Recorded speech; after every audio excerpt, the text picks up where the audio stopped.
안녕하세요. 저는 혼자 아이를 키우고 있는 아빠입니다. 혼자 아이를 키우고 있다 보니 쉬운 일이 하나도 없더라고요.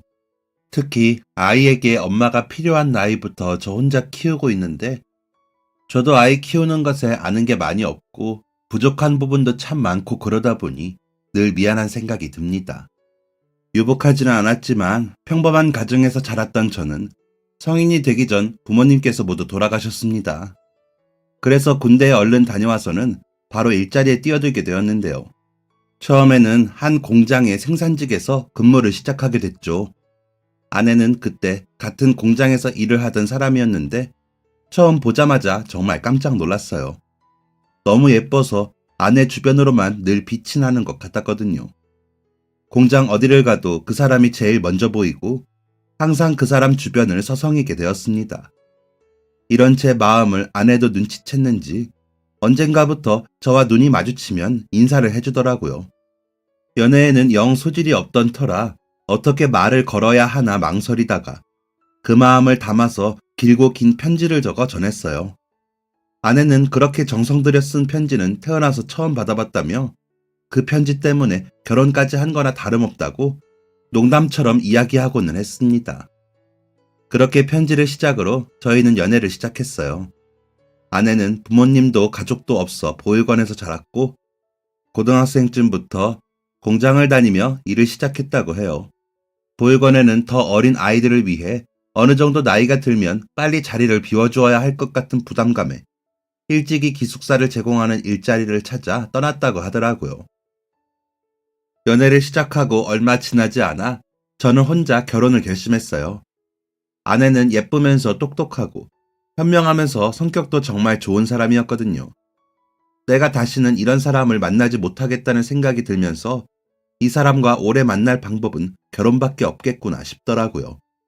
그래서 혼자 조용히 결혼을 결심하며 이 사람이 나랑 결혼을 하고 싶어지려면 어떻게 해야 할까 고민을 했죠.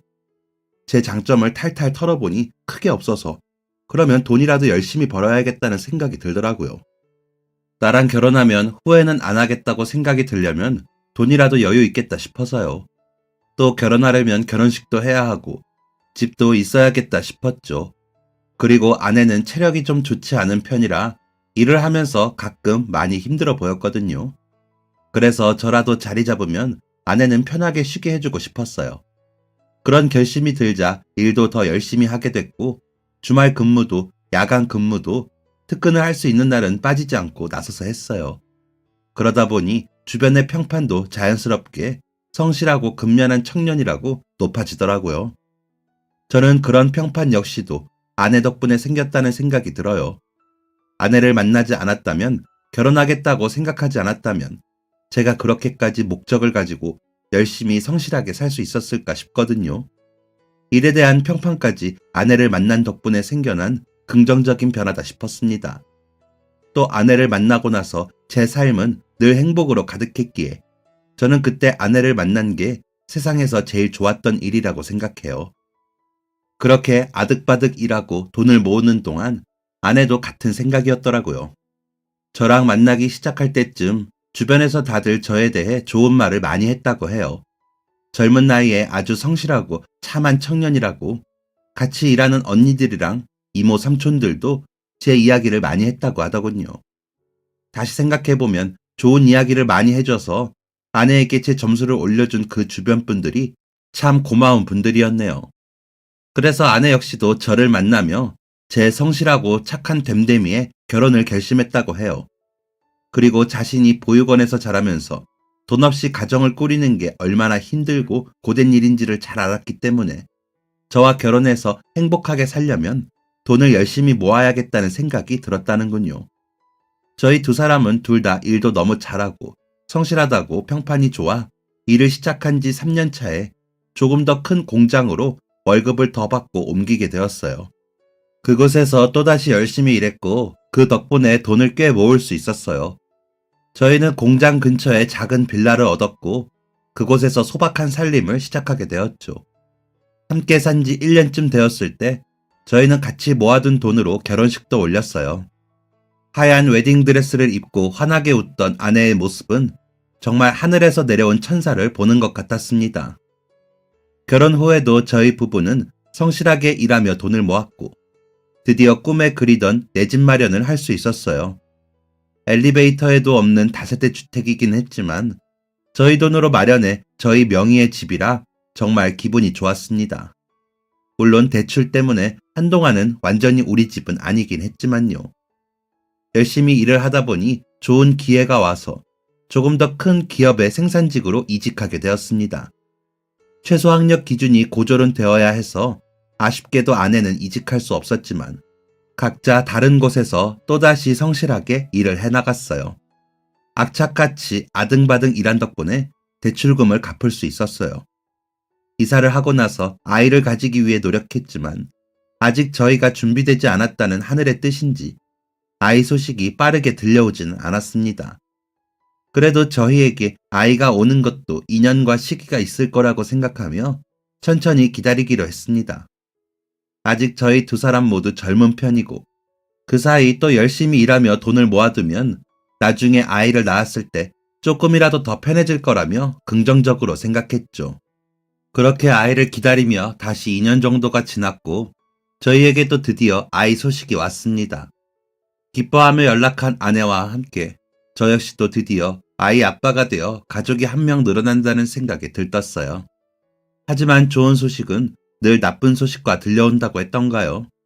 자식이 생겼다는 기쁨을 다 누리기도 전에 저희에게는 슬픈 소식도 함께 했어요. 얼마 전부터 가슴에 멍울이 만져진다는 아내는 유방암 검진을 받았어요. 그냥 임신으로 인해 가슴이 좀 뭉친 거 아닐까 싶어 크게 걱정하지는 않았죠. 하지만 저희의 기대와 다르게 검사 결과는 그냥 가슴이 뭉친 게 아니라 유방암이 의심된다고 하더라고요. 더 자세한 것은 검사해봐야 안다고 하였는데 다행히 아직까지는 매우 초기일 것으로 예상된다고 했어요. 그러자 아내는 대뜸 그래서 목숨이 위험하냐고 물어보더라고요. 저는 무슨 질문이 그러냐며 당연히 몸에 암이 있을지도 모르는데 위험하지 않냐고 당장 큰 병원 가서 검사를 받아보자고 했어요. 아내는 그럼 만약 암세포가 있다면 어떻게 치료를 해야 하는지 묻더군요. 의사는 항암 치료와 수술을 포함해 다양한 방법을 알려주었고 아내는 그렇다면 자신은 검사도 치료도 받지 않겠다고 했어요. 그 이야기를 듣고 대체 그게 무슨 말이냐고 제가 펄쩍 뛰었지만 아내는 항암도 수술도 다 아이에게 어떤 영향을 줄지 모르는데 어떻게 받을 수 있냐고 하더라고요. 약뿐만 아니라 다른 치료법들도 아이에게 어떤 영향을 줄지 모른다고 자기 때문에 아이에게 위험할지도 모르는 행동을 할 수는 없다고요. 저는 다른 것보다 아내의 건강이 더 우선이라고 설득해 보려 했지만 아내는 단호했어요. 지금까지도 큰 문제가 없었고 아직 유방암으로 의심이 되는 거지 확실하지도 않을 만큼 암세포가 작으니 버텨보겠다더군요. 대체 뭘 버틴다는 거냐고 울며 불며 설득도 회유도 화도 내보았지만 아내는 단호하게 대답했어요. 자신은 이 아이를 반드시 안전하게 아픈 곳 없이 지켜내야겠다고요. 모성애가 얼마나 대단한지 아냐며 아이를 임신하는 동안은 암세포도 감히 커질 생각 못할 거라고 아이 낳고 나서 열심히 치료받을 테니 그때까지만 미루자고 하더군요. 말리고 또 말리고 또 말려봤지만 아내의 고집은 단호했어요. 고작 단 몇 달이라고. 몇 달만 제발 참아달라고. 자기가 지금껏 무언가를 이렇게 바라고 떼쓴 적 없지 않냐고. 제가 아내를 설득하려 울며 불며 매달렸듯이 아내도 눈물로 호소하더군요. 결국 아이를 낳자마자 바로 치료에 돌입하기로 하고 아내의 의견을 들어주기로 하였어요. 그 사이 저는 아내를 위해 건강에 좋은 음식이라면 무엇이든 사다 주고 옆에서 늘 아내의 건강이 조금이라도 더 안 좋아질까봐 가슴을 졸였어요. 이런 게 정말 모성애라는 건지 임신 후 아내는 이전보다 더 활기찼어요. 건강을 생각해 일을 그만두게 하였더니 심심하다며 집에서 이것저것 뜨개질도 하고 이웃에서 바느질을 받아와서 해주고는 돈을 받고 어떤 날은 집 근처 김밥집에서 김밥을 말고 있기도 했어요. 제발 집에서 쉬라고 했지만 아내는 집에 있는 게 더 답답하다며 동네 구석구석을 돌아다니며 소일거리를 하더라고요. 제 아내이지만 정말 못 말리겠다 싶었습니다. 만병의 근원은 스트레스라고 했던가요? 그래서인지 아내는 아이를 낳기 전까지 전혀 건강에 이상이 없었어요. 오히려 아이가 뱃속에서 성장할수록 더욱 건강하고 행복해 보였죠. 혼자서 멍울을 만져보았을 때도 자라지 않았다고 하고 의사 선생님도 산모와 아이 모두 매우 건강하다고 했습니다. 어쩌면 진짜 유선이 뭉쳐졌던 건지 악성 종양이 아닐 수도 있겠다고 저희는 생각했어요. 저 역시 옆에서 아내가 너무나 행복해하고 연애 시절보다 더욱 건강하고 활기 넘치는 모습을 보니 기뻤습니다. 드디어 아이를 출산하는 날, 아내는 입버릇처럼 꼭 딸이었으면 좋겠다고 했어요. 남자들은 딸을 낳으면 딸 바보가 된다면서요. 저 역시 저보다는 아내를 닮은 예쁜 딸이었으면 좋겠다고 생각했습니다. 그리고 저희의 간절한 바람처럼 딸이 나왔죠. 보통 아이가 막 태어났을 때는 쭈글쭈글 원숭이처럼 이상하다고 하는데 저희 눈에는 그 모습마저 너무 사랑스러웠어요. 이제 막 태어나 눈도 제대로 뜨지 못하는 아기는 입모양부터 오뚝한 코까지 누가 봐도 제 아내의 판박이었습니다. 저는 아내에게 여보 닮았어. 성공했다. 라고 했고 아내 역시도 그러게 다행이네. 라며 농담으로 받아쳤어요. 저희 부부의 유쾌한 모습에 병원에서 의사 선생님도 간호사님들도 한참을 웃으셨죠. 그리고 아이를 낳고 회복 중인 아내는 급격하게 몸이 안 좋아지기 시작했어요. 병원에서는 그 전에 유방암 의심 진단을 받았으니 급하게 이런저런 검사를 해보자고 했죠. 아내는 그제야 검사를 받기 시작했어요. 그 사이 저는 작은 아기를 바라보며 부디 이 아이에게 엄마가 아파 떨어지는 일이 없도록 해달라고 기도했죠. 간절히 기도했지만 기도는 역시 한 번만 이루어주시는 건가 봐요. 저희는 이미 아내가 임신하는 동안 아이와 아내가 무사하기를 기도해버려서 그런지 유방암 검사 결과는 무척 좋지 않았습니다. 암세포가 꽤 큰 상태였고 전이가 많이 이루어져서 손을 쓸 수 있을지 모르겠다고 하더군요.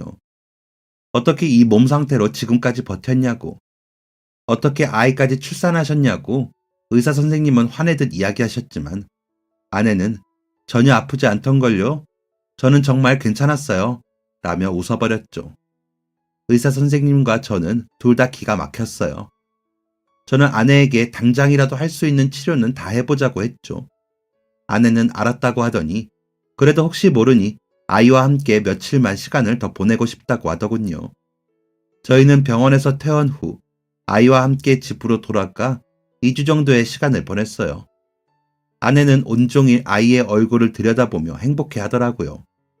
출산 후 아픈 몸을 이끌고 힘들 법도 한데 자기는 육아가 체질인 것 같다며 새벽에 울며 보채는 소리에도 제가 대신 도와주겠다는 이야기에도 괜찮다고 종일 아이를 돌봤어요. 그렇게 행복한 2주를 보내고 아내는 병원에 입원했어요.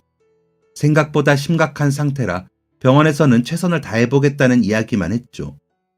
항암 치료를 들어가니 아내의 상태는 급격히 나빠졌어요. 하루하루 예전의 모습이 사라져가고 있었죠. 그런 와중에도 제가 아이와 함께 가면 활짝 웃어 보이면서 행복해했어요. 그렇게 입원 치료를 한 지 5개월. 병원에서는 암세포가 수술로도 제거하기 어려운 곳까지 전이가 많이 된 상태라며 더는 손쓰기 어렵다고 하더군요. 더 이상의 치료는 의미가 있을지 모르겠다고 다른 치료법을 찾아보자고 했는데 아내는 그 이야기를 듣더니 퇴원을 하겠다고 했어요. 의미 없는 시간에 병원에 있으면서 효과가 있을지 모르는 치료에 매달리는 것보다 집에서 아이와 함께 있고 싶다고 하더군요. 병원에서도 그게 더 나을 수 있다며 마지막까지 좋은 추억을 쌓는 게 환자분을 위해서도 좋을 수 있다고 하더군요. 아내는 병원에서 퇴원하고 간간히 통원 치료를 다니며 집에서 아이와 시간을 보냈어요. 저희 세 가족이 행복한 시간을 보낸 아주 좋은 추억들을 그때 많이 쌓았죠. 아내가 세상을 떠나기 전 한 달은 제가 회사를 그만두고 함께 있었어요. 몸이 급격히 안 좋아지기 시작하면서 아내도 아이도 도움이 필요했거든요. 그리고 당장의 돈보다 아내와 아이와 함께하는 시간이 중요했죠. 마지막일지도 모르니까요. 아내가 세상을 떠나고 저는 아직 어린 아기와 함께 세상에 남겨졌어요. 아내는 아이에게 앞으로 뭐가 필요할지, 이유식은 무얼 먹여야 하고 어떻게 먹여야 할지, 계절별로 옷은 어떻게 입혀야 할지 저를 위해 메모를 가득 남겨두고 세상을 떠났습니다. 아무리 아내가 저를 위해 메모를 남겨주었다고 해도 혼자 육아하는 것은 쉽지 않았어요. 아이를 돌볼 시간이 필요해서 직장을 구할 때도 근무 시간이 너무 길지 않고 교대가 많지 않은 곳을 찾아 이직했습니다. 이전보다 보수는 좀 적지만 그래도 당장은 아이를 돌보는 게 우선이었죠. 아직 어린아이를 아침에 어린이집에 맡겨두고 출근하는 마음은 정말 무거웠습니다. 그래도 어쩔 수 없었죠. 아내가 너무 사랑했던 우리 아이, 실망하게 하지 않기 위해서라도 잘 키워보겠다고 다짐했어요. 그렇게 아내가 세상을 떠난 지도 어느새 7년이라는 시간이 훌쩍 지났습니다. 아이는 자라서 유치원에 가야 할 나이였지만 건강에 이상 소견이 있어 병원에 입원해 치료받았어요. 저는 다니던 공장을 그만두고 막노동으로 생활을 유지하고 있었어요. 다른 곳으로 이직을 하려 했지만 저는 학력도 따로 없고 요즘 웬만한 곳은 벌써 제 나이가 많다며 받아주는 곳이 많지 않더군요. 게다가 이전 회사에서 아내가 아파 일을 그만두었던 것으로 아픈 딸 때문에 또 일을 그만두는 거 아니냐고 거절하는 곳도 있었어요. 그래서 이직 준비를 하다가 갈 만한 곳이 없어 제 튼튼한 몸이라도 쓰려고 막노동을 시작했죠. 현장에서 땀 흘리며 열심히 일하는 건 쉽지 않았지만 저희 딸을 위해서라면 못할 게 없었어요. 원래 막노동만 했었지만 이번 기간이 길어지고 아이에게 필요한 돈이 많아지면서 저는 새벽에 우유를 배달하는 일을 시작했어요. 아무도 없는 이른 새벽, 아이가 자는 동안 집집이 우유를 배달했어요. 대부분의 사람이 잠을 자는 이른 아침, 동네 곳곳을 돌아다니며 문 앞에 있는 작은 주머니에 우유를 배달하는 일이었죠. 몸은 힘들었지만 그래도 우유를 배달하는 일은 꽤 재미있었어요. 사람들이 아침 일찍 이 우유를 받고 좋아하겠지, 맛있게 먹겠지 하는 생각도 하고 가끔 어린이용 우유를 같이 주문하는 집에 배달하면서는 어떤 아이가 있을까, 우리 딸이랑 또래일까, 친구일까 하는 재밌는 생각들도 했고요. 또 배달하다가 친해지는 분들도 있었어요. 아침을 일찍 시작하는 분들도 계시고 그 시간에 퇴근하는 분들도 있으시더라고요. 세상에는 참 많은 다양한 분들이 있구나 싶기도 하고 그래 나만 힘든 게 아니라 다른 힘들고 열심히 사는 분들도 있구나 싶더라고요. 그래서 힘도 얻고 때로는 위안을 얻기도 했어요. 그렇게 배달을 하던 중 한 주택에 할머니 분 집을 배달하게 되었어요. 얼굴을 뵌 건 아니지만 아드님이 어머님의 건강을 위해서 우유를 신청하셨다고 하더라고요. 어머니 뼈가 좀 약하신 편이라며 제일 좋은 거로 부탁하셨어요. 우유 대리점 사장님이 굉장한 효자라며 이야기해 주셔서 저도 그 이야기를 듣고 어머니를 위해 우유 배달까지 신청해 주시다니 정말 대단히 마음이 따뜻하신 분이다 싶었죠. 그리고 할머님 혼자 지내신다고 하니 저도 배달하면서 괜히 마음이 더 쓰이더라고요. 그래서 배달하면서 할머님 댁을 갈 때면 유독 더 신경을 쓰고는 했어요. 이른 시간 배달을 하느라 한 번도 실제로 뵌 적은 없었어요. 다만 할머니께서는 여행을 가거나 가족들을 만나러 가실 때 자리를 비우게 되면 우유 가방 안에 쪽지를 써두셨어요. 할머니께서 여행 갑니다. 언제 돌아옵니다.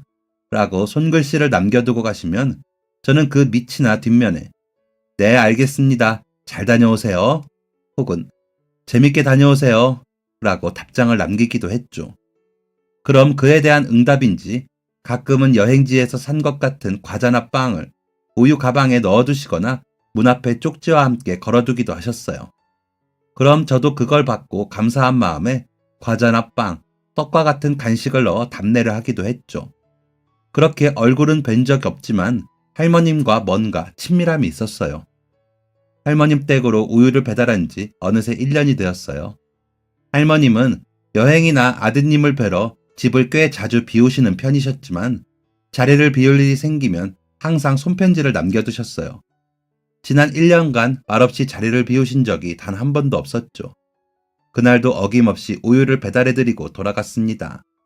그런데 다음날 이상한 일을 마주했어요. 할머니 집 앞에 있던 우유 가방에 글쎄 전날 제가 배달한 우유가 그대로 있더라고요.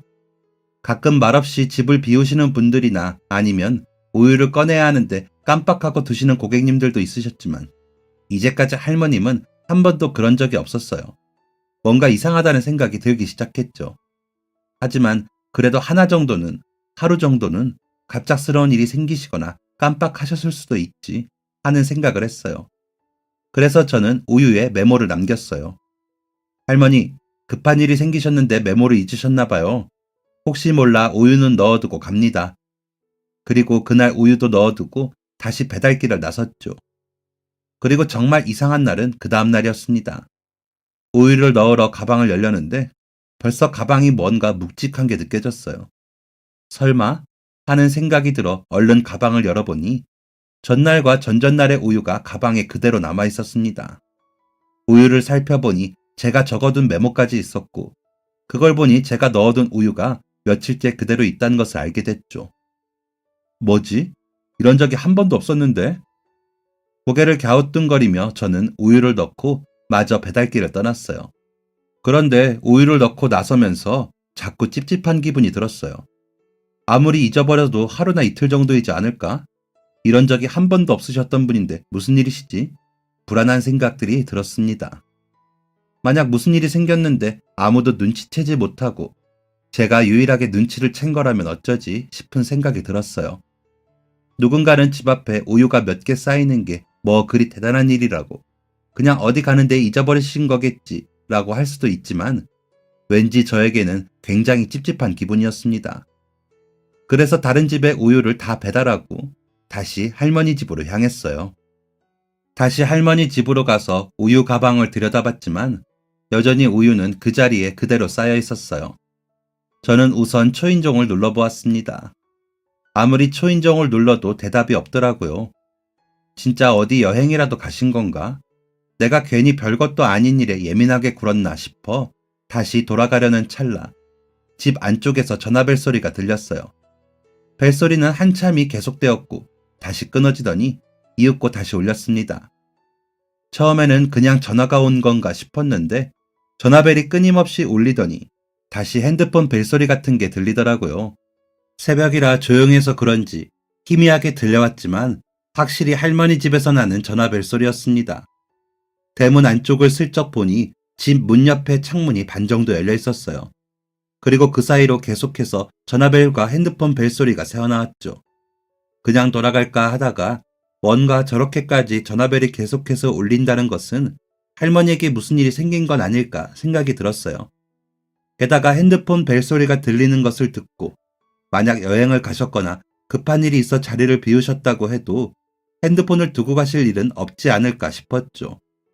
그런 생각이 막 스쳐 지나가면서 한참을 서성거리며 고민하다가 결국 결심했습니다. 집 안으로 들어가 보기로요. 비록 제가 남의 집에 무단으로 들어가서 오히려 이상한 사람으로 의심받을 수도 있고 딸내미의 병원비를 마련하기 위해 추가로 하는 이 일을 잘릴 수도 있었어요. 남의 집에 무단으로 들어간 우유 배달원을 어떻게 믿고 일을 맡길 수 있겠어요? 저라도 그런 사람이 우리 집에 배달을 해준다고 하면 불안해서 받기 힘들 것 같아요. 하지만 만약 할머니에게 무슨 일이 생긴 거라면 이대로 지나쳤다가 제가 도움을 드릴 수 있는 순간을 놓치기라도 한다면 그건 더더욱 견디기 힘들 것 같았어요. 그래서 제가 이 일로 의심받는 상황에 놓이거나 경찰에 잡혀가거나 직장에서 잘리거나 더 나쁜 일들이 생긴다고 하더라도 할머니에게 정말 도움이 필요한 상황일 수 있으니 그냥 들어가자 싶었습니다. 결국 마음을 굳게 먹고 저는 할머니 집에 담을 넘어갔어요. 심장이 입 밖으로 튀어나올 만큼 두근거렸어요. 남의 집을 허락 없이 들어온 것은 처음이니 그럴만도 했죠. 그리고 집 문 앞으로 다가가니 안쪽에서는 여전히 계속 전화벨 소리가 들렸습니다. 현관문을 두드리며 창문으로 집 안쪽을 살피며 먼저 인기척이 있는지 확인했어요. 계세요? 아무도 안 계세요? 저는 이렇게 외치며 안을 들여다봤는데 안쪽으로는 아무런 인기척도 없더라고요. 다시 돌아가야 하나 망설이고 있던 차에 안쪽에서 희미한 목소리가 들렸어요. 여기요. 여기 도와주세요. 화장실이에요. 도와주세요. 그 소리를 듣고 저는 주변을 두리번거리며 안쪽으로 들어갈 방법을 찾았어요. 잠시만요. 제가 들어갈 방법을 찾아볼게요. 창문에 대고 외치자 안쪽에서 현관문 옆 화분 밑에 열쇠가 있다고 알려주시더라고요. 저는 얼른 열쇠를 찾아서 집 안으로 들어갔죠. 그리고 집 안에 들어가서 화장실을 보자마자 정말 깜짝 놀라고 말았습니다. 화장실 바닥에는 한 노인분이 누운 채로 저를 올려다보고 계셨어요.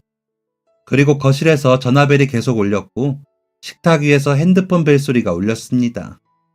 핸드폰 화면에는 우리 아들이라는 표시가 되어 있어 얼른 전화를 받았어요.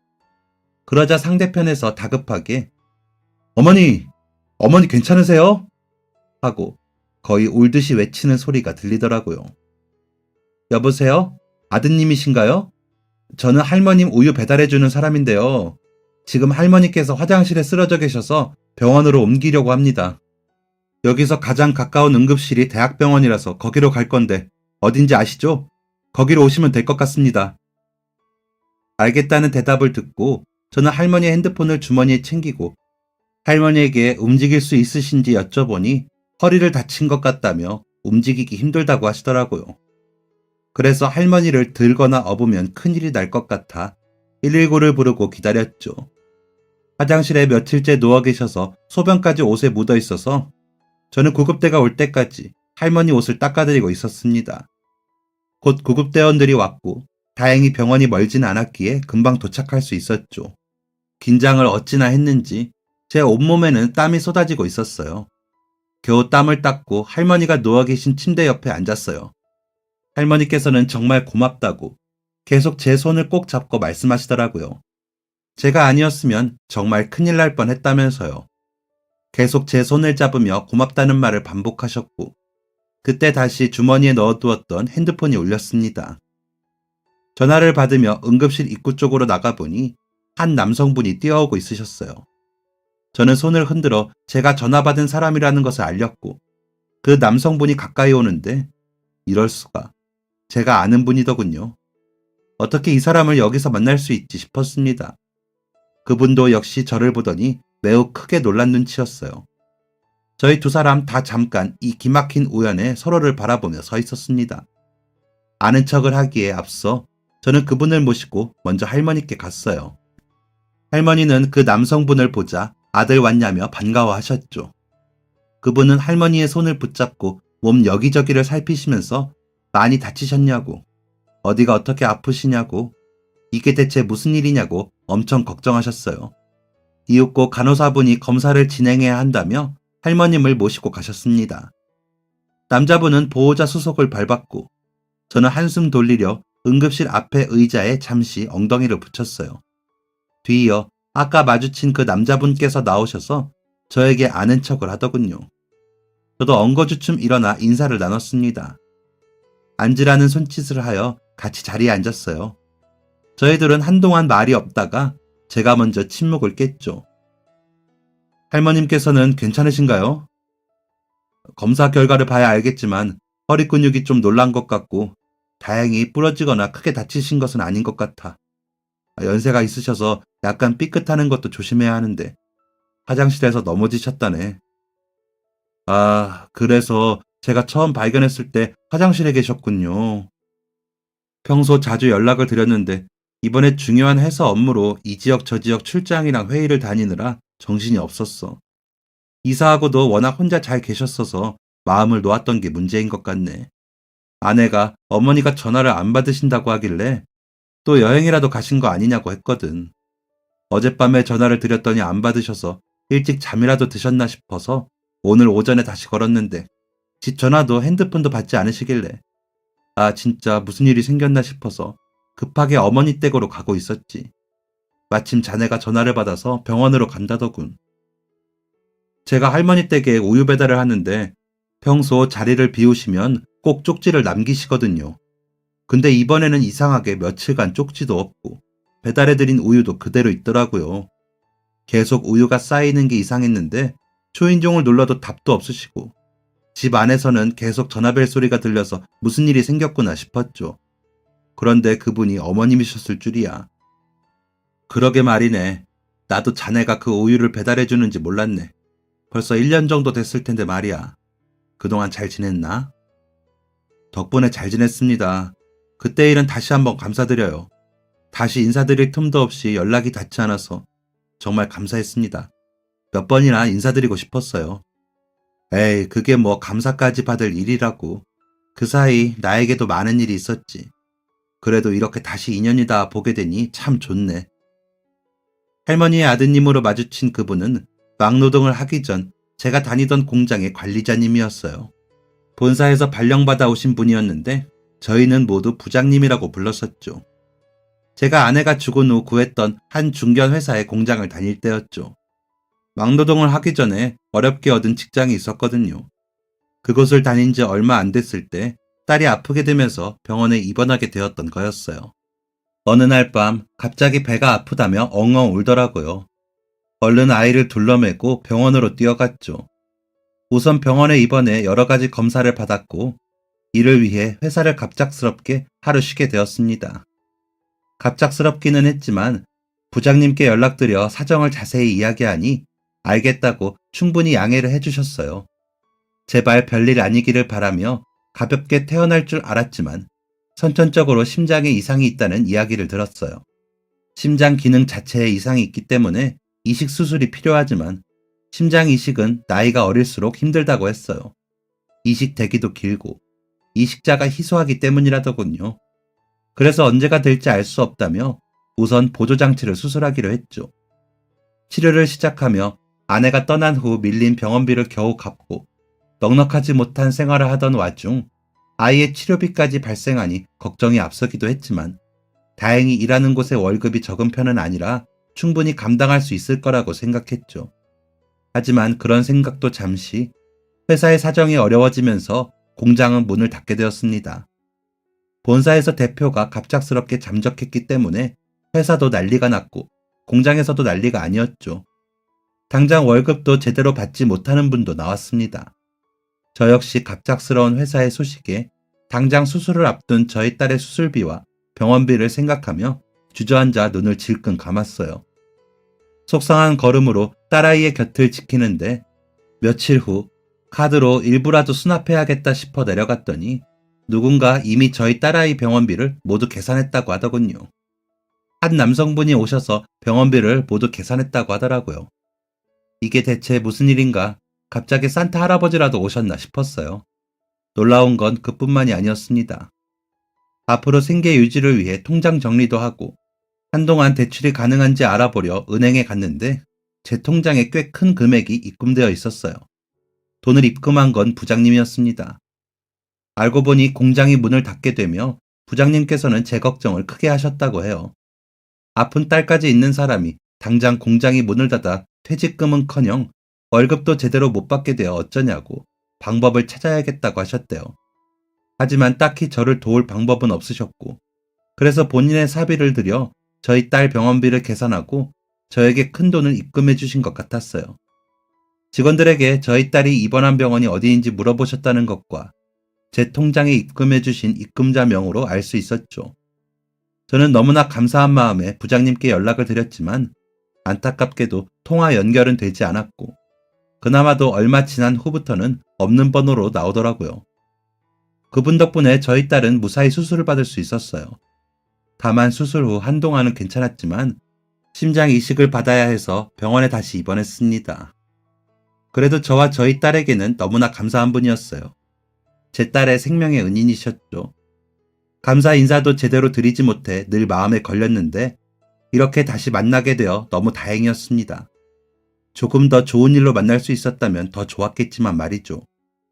그때는 정말 감사했다며 다시 인사를 드리자 부장님께서는 제 사정을 다 아는데 공장이 문을 닫게 되면서 도저히 그냥 모른 척할 수 없었다며 별일 아니라는 듯 말씀하셨어요.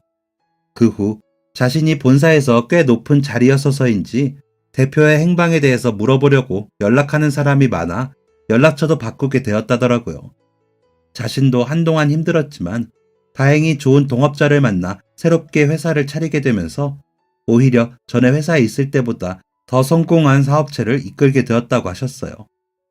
회사를 공장과 함께 다른 지역에 세우게 되었는데 그러다 보니 원래 어머니와 함께 살던 집을 떠나야 했다고 하더라고요. 원래는 아내와 아들과 함께 할머니께서 살고 계시던 주택에 사셨는데 회사가 너무 먼 곳에 자리 잡게 된 거죠.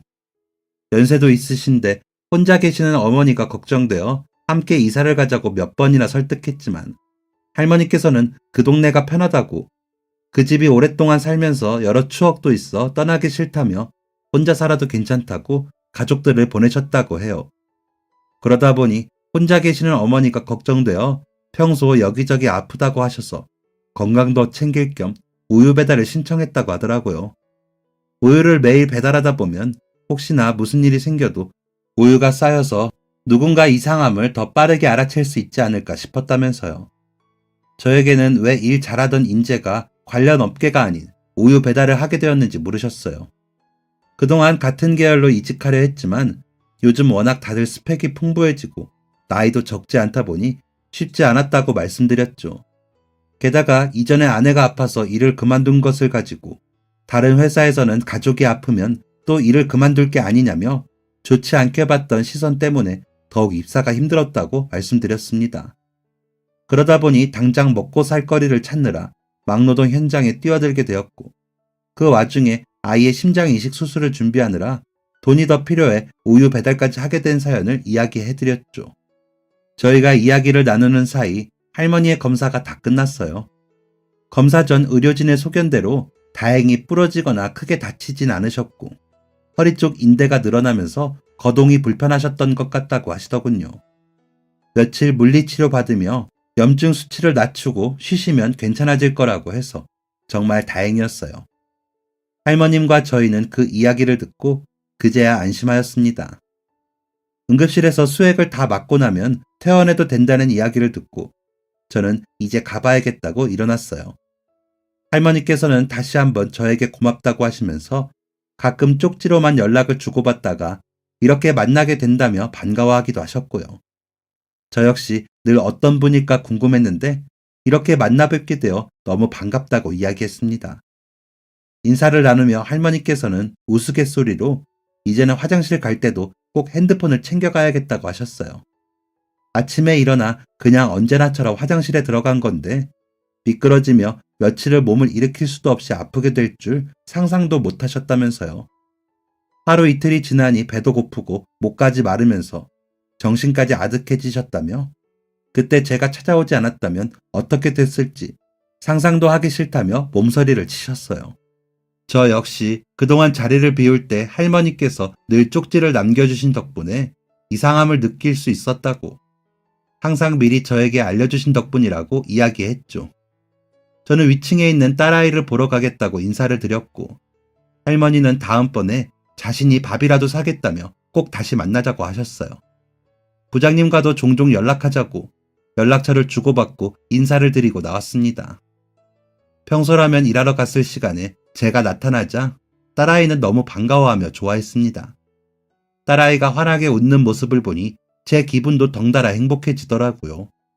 그리고 오늘 무슨 일이 있었는지 이야기해주니 아빠는 만화에 나오는 영웅 같다며 멋있다고 저를 잔뜩 칭찬하더군요.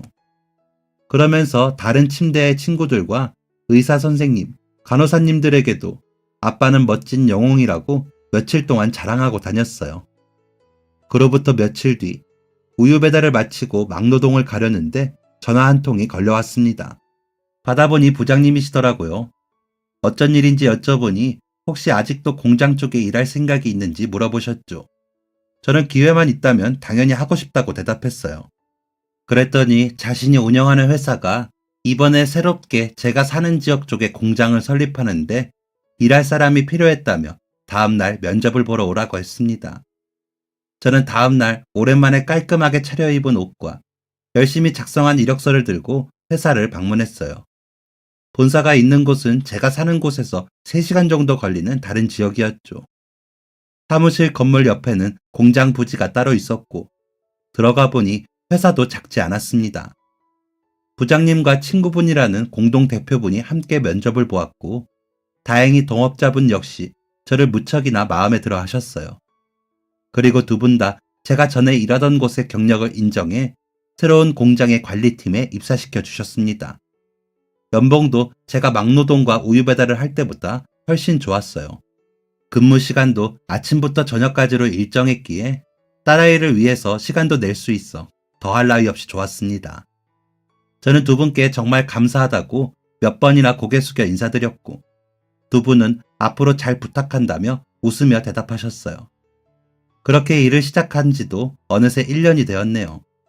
처음 제가 입사했을 때는 다들 사장님 지인분이라는 것을 눈치채셔서 그런지 저를 영 미덥지 않아 하시고 눈치를 보는 듯 하셨는데 3개월 정도 같이 일해보시더니 왜 사장님이 데려오셨는지 알겠다며 다들 놀라워하셨습니다. 어떻게 사람이 지각 한번 안 하고 항상 일찍 와서 일할 준비를 할 수 있냐고 놀라셨죠. 게다가 아픈 딸이 있는 아버지가 어떻게 이렇게 부지런히 움직일 수 있냐며 대단해 하셨습니다. 그 사이 저희 딸은 다행히 수술도 하게 되었어요. 그러지 않으셔도 된다고 하였지만 이번에는 할머님께서 고마워서 주시는 거라며 저희 딸의 수술비와 입원비를 모두 내주셨어요. 그리고 일하느라 정신이 없는 저 대신 할머니께서 병원에 자주 들러 저희 딸을 돌봐주시더라고요. 안 그래도 손주만 있어 손녀가 없던 게 아쉬웠는데 손녀딸이 생긴 것 같아 너무 좋다면서 말이죠. 저 역시도 다른 지역에 살고 계시는 부장님을 대신해서 할머니를 자주 찾아뵙고 있어요. 딸아이가 태어난 후에는 종종 주말에 들려 같이 식사도 하고 공원도 산책하면서 시간을 보내고 있죠. 저는 늘 제가 더 많은 도움을 받은 것 같아 죄송한데 할머님과 부장님께서는 항상 제 덕에 목숨을 구했다며 감사하다고 하세요. 서로가 서로에게 늘 고맙다고 말하며 챙겨주고 다정하게 지내며 무엇보다 저희 딸아이에게 저 말고 가족 같은 사람들이 또 생겼다는 게 너무 기쁜 일인 것 같아요. 할머니, 할머니 하면서 잘 따르는 모습을 보니 미안하기도 하고 행복하기도 하더라고요. 아마 하늘에서 제가 너무 걱정된 아내가 이런 귀한 인연을 만든 게 아닐까 싶네요. 그런 생각이 들며 오랜만에 아내가 참 그리워지는 날입니다.